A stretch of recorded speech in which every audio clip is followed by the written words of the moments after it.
কিছু অসৎ চরিত্রের সাম্প্রদায়িক মনোভাবপূর্ণ ব্যক্তিত্ব নিজের ফায়দা লুটার জন্য ধর্মকে কিছু কালারে ব্যবহার করছে। আদৌ কোনো ধার্মিক ব্যক্তিত্ব অমানবিক হতে পারে না, অমানবিক আচরণ করতে পারে না, অসৎভাবে কোনো কর্ম করতে পারে না কোন ধার্মিক ব্যক্তিত্ব। এরা ধর্মের লেবাস পরে কিছু মানুষ ঘুরে বেড়াচ্ছে, এদের অন্তরে সাম্প্রদায়িক জড়িয়ে আছে, সম্প্রীতি নেই, সাম্প্রদায়িক মনোভাবপূর্ণ ব্যক্তিত্ব এরা। সেই সাম্প্রদায়িক মনোভাবপূর্ণ ব্যক্তিদেরকে চিহ্নিত করতে হবে। সেটা আমার লেবাসেও ঘুরতে পারে, অন্য কোন একটা ধর্মের লেবাসেও ঘুরতে পারে। সেই সাম্প্রদায়িক মনোভাবপূর্ণ ব্যক্তিত্ব আপনার মতন টুপিওয়ালা, দাড়িওয়ালা, জুব্বাওয়ালা, পাগড়িওয়ালা ইউনিফর্মে ঘুরতে পারে, আবার অন্য একটা ধর্মের পোশাক পরিধান করে ঘুরতে পারে। তার মনের মধ্যে সাম্প্রদায়িক মনোভাব থাকবে। তার থেকে আমাদের দূরে থাকতে হবে। যে লেবাস পরে ঘুরে বেড়াক না কেন, যে ধর্মকে সে ব্যবহার করুক না কেন, প্রত্যেকটা ধর্ম সম্প্রীতির শিক্ষা দেয়, মানবতার শিক্ষা দেয়, ভাতৃত্বের শিক্ষা দেয়, মনুষ্যত্ববোধের শিক্ষা দেয়। প্রত্যেকটা ধর্মের ব্যক্তিত্বটা আল্লাহ আমাদের সকলকে কবুল করেন। সকলে বলেন আমিন। জোরে বলা যাবে আমিন, চিৎকার দিয়ে বলা যাবে আমিন। সিলসিলার উপরে মজবুতি আনেন, উসুলের উপরে মজবুতি আনেন, মাসলাকের উপরে মজবুতি আনেন।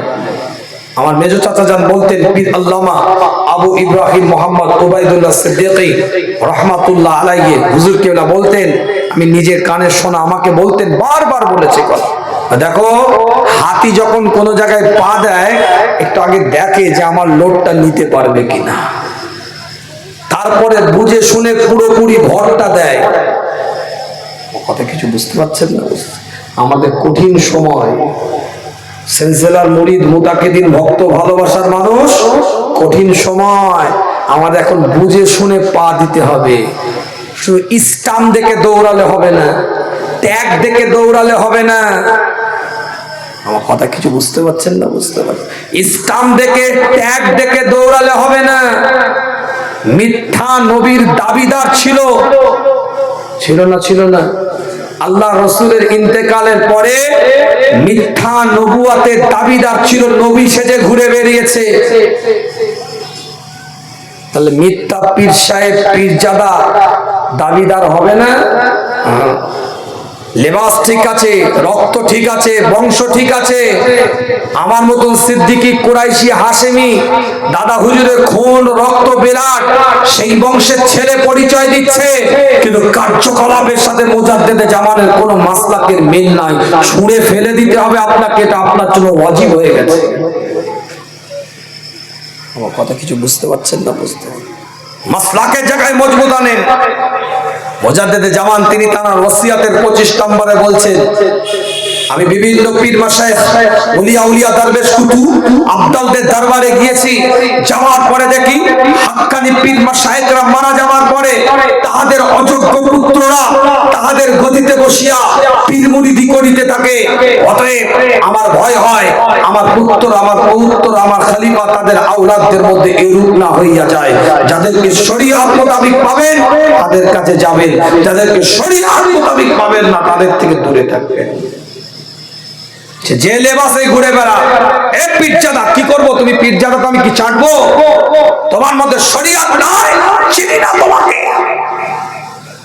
যে তোমার গায়ে যে পোশাকই থাকুক না কেন, যে লেবাসই থাকুক না কেন, যে ইসলাম থাকুক না কেন, যে ত্যাগ থাকুক না কেন, social media, internet, YouTube, Facebook বর্তমানে কঠিন পরিস্থিতিতে দাঁড়িয়ে গেছে। বলে দিলাম, আমার দায়িত্ব সাবধান করে দেওয়ার, আমি সাবধান করে দিচ্ছি। কি বুঝবেন, কি নিবেন, কাঠ খাবেন, আংড়া হাঁকবেন, ন্যাড়া মাথায় ভুল বুঝবেন, ঘুরে বেড়াবেন, আমার কি বয়ে গেছে?